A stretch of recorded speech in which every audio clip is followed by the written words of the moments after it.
जय श्री कृष्णा। राधे राधे। आज अपने बात करेंगे फाल्गुन मास के शुक्ल पक्ष में आने वाली एकादशी के बारे में। इस एकादशी का नाम क्या है, इस दिन कौन से भगवान की पूजा करनी चाहिए और इस एकादशी का महत्व और महात्म्य क्या है, तो इस वीडियो को अंत तक ध्यान से सुनना और कमेंट बॉक्स में श्री हरि विष्णु का जयकारा अवश्य लगाना। हिंदू धर्म में वैसे तो साल की सभी यानी कि 24 एकादशियां बहुत ही खास होती है। एकादशी का व्रत सभी व्रतों में सर्वश्रेष्ठ माना जाता है, लेकिन फाल्गुन मास के शुक्ल पक्ष में आने वाली एकादशी का कुछ खास ही महत्व होता है। इस एकादशी को आमलकी एकादशी के नाम से जाना जाता है। आमलकी यानी कि आंवला एकादशी, क्योंकि इस दिन भगवान श्री हरि विष्णु के साथ साथ आंवले के पेड़ का पूजन भी किया जाता है। धर्म शास्त्रों के अनुसार आंवले के पेड़ में सभी देवी देवताओं का वास होता है और उसका पूजन करने से हमें देवताओं का आशीर्वाद प्राप्त होता है। आंवला एकादशी का व्रत रखने से जातक को सभी पापों से मुक्ति मिलती है और जीवन में आ रहे सभी कष्टों का निवारण होता है। जीवन के समस्त सुखों का भोग करता हुआ आदमी मृत्यु के बाद मोक्ष को प्राप्त करता है। एकादशी का दिन और व्रत भगवान श्री हरि विष्णु को समर्पित है। आंवला एकादशी के दिन भगवान विष्णु का पूजन यदि सूर्योदय के बाद करते हैं तो अधिक फलदायी माना जाता है। अब की बार आमलकी एकादशी का व्रत 20 मार्च को रखा जाएगा, क्योंकि एकादशी तिथि 20 मार्च को रात 12:21 पर शुरू होगी और 21 मार्च को सुबह 2:22 पर समाप्त हो जाएगी। ऐसे में उदय तिथि के अनुसार आंवला एकादशी का व्रत 20 मार्च 2024 बुधवार के दिन रखा जाएगा और इस व्रत का पारण अगले दिन यानी कि 21 मार्च को दोपहर 1:41 से लेकर शाम को 4:07 तक किया जा सकेगा। लेकिन आपको व्रत का पारण 3 बजे के बाद में करना है, क्योंकि 1:30 बजे राहु काल शुरू हो जाएगा और राहु काल में व्रत का पारण करना शुभ नहीं माना जाता। पूरे विधि विधान के साथ एकादशी का व्रत 1000 गौदान के बराबर फल देती है। तो अब अपने सुनेंगे कि एकादशी के दिन हमें कौन सी व्रत कथा सुननी चाहिए। बोलो श्री हरि विष्णु की जय हो। एक समय की बात है कि मधानता बोले कि हे वशिष्ठ जी, यदि आप मुझ पर कृपा करते हैं तो मुझे कोई ऐसे व्रत की कथा सुनाइए जिससे मेरा कल्याण हो। तो महर्षि बोले कि हे राजन, सब व्रतों से उत्तम और अंत में मोक्ष देने वाली आमलकी एकादशी के व्रत का मैं वर्णन करता हूँ। तो मधानता कहने लगे कि आमलका एकादशी कौन सी होती है, मुझे सब कुछ आप विस्तार पूर्वक बताइए, आपकी अति कृपया होगी। तो मधानता की बात सुनकर महर्षि वशिष्ठ जी कहने लगे कि हे राजन, यह एकादशी फाल्गुन माह के शुक्ल पक्ष में आती है। इस व्रत के करने से मनुष्य के सारे पाप नष्ट हो जाते हैं। इस व्रत का फल 1000 गोदान के फल के बराबर होता है। अब मैं तुम्हें एक कथा सुनाता हूँ, उस कथा को आप ध्यान पूर्वक सुनना। वैदिश नाम का एक नगर था जिसमें ब्राह्मण, क्षत्रिय, वैश्य, शूद्र चारों वर्ण आनंद सहित रहते थे। उस नगर में सदैव वेद ध्वनि गूंजा करती थी तथा पापी, दुराचारी तथा नास्तिक उस नगर में कोई नहीं था। उस नगर में चेत्रथ नाम का चंद्रवंशी राजा राज्य करता था। वह बहुत ही विद्वान और धार्मिक व्यक्ति था। उस नगर में कोई भी व्यक्ति दरिद्र या फिर कंजूस नहीं था। सभी नगरवासी विष्णु भगत थे और वहां पर सारे स्त्री पुरुष एकादशी का व्रत बड़े ही नियम से किया करते थे। एक समय की बात है, फाल्गुन के महीने की शुक्ल पक्ष की आंवला एकादशी आई तो उस दिन राजा, प्रजा तथा बाल वृद्ध सबने हर्षपूर्वक व्रत किया।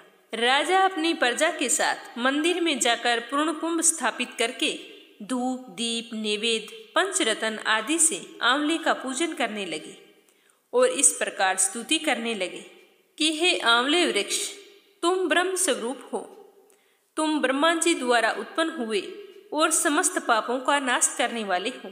तुमको मेरा नमस्कार है, तुम मेरा अर्घ्य स्वीकार करो।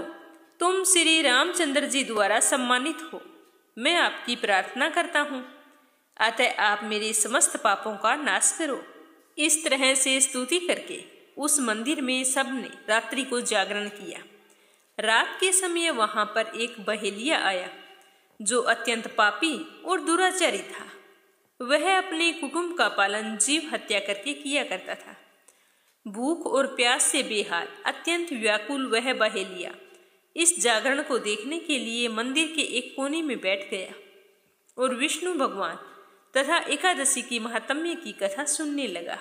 इस प्रकार उसने अन्य मनुष्यों की भांति सारी रात जागते हुए बिता दी। सुबह होते ही सारे लोग अपने अपने घर चले गए तो बहेलिया भी अपने घर चला गया। घर जाकर उसने भोजन किया। कुछ समय बीतने के पश्चात उसकी मृत्यु हो गई।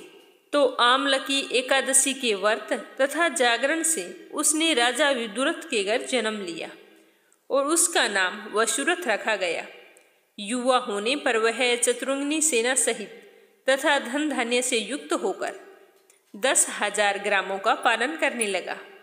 वह तेज में सूर्य के समान, कांति में चंद्रमा के समान, वीरता में भगवान विष्णु के समान और क्षमा में पृथ्वी के समान था।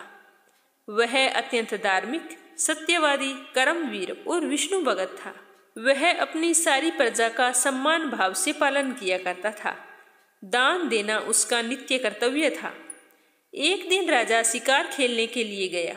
देव योग से वह मार्ग भूल गया और दिशा ज्ञान न रहने के कारण वह उसी वन में एक वृक्ष के नीचे सो गया। थोड़ी देर बाद में पहाड़ी पर मलेच्छ वहां पर आ गए और राजा को अकेला देखकर मारो मारो कहते हुए राजा की ओर दौड़े। मलेच्छ कहने लगे कि इस दुष्ट राजा ने हमारे माता पिता, पुत्र पौत्र आदि अनेक संबंधियों को मार दिया है और बचे हुओं को देश से निकाल दिया है। अतः हमें इसको मार देना चाहिए। इसे जीने का कोई अधिकार नहीं है। ऐसा कहते हुए वे मलेच्छ राजा को मारने के लिए दौड़े और अनेक प्रकार के अस्त्र शस्त्र राजा के ऊपर फेंके। तो वे सब अस्त्र शस्त्र राजा के शरीर पर जैसे ही गिरते नष्ट हो जाते और उनका वार पुष्प के समान प्रतीत होता। अब उन मलेच्छों के अस्त्र शस्त्र उल्टा होकर उन्हीं पर प्रहार करने लगे, जिससे वे मूर्छित होकर गिरने लगे। उसी समय राजा के शरीर से एक दिव्य स्त्री उत्पन्न हुई। वह स्त्री बहुत ही सुंदर थी।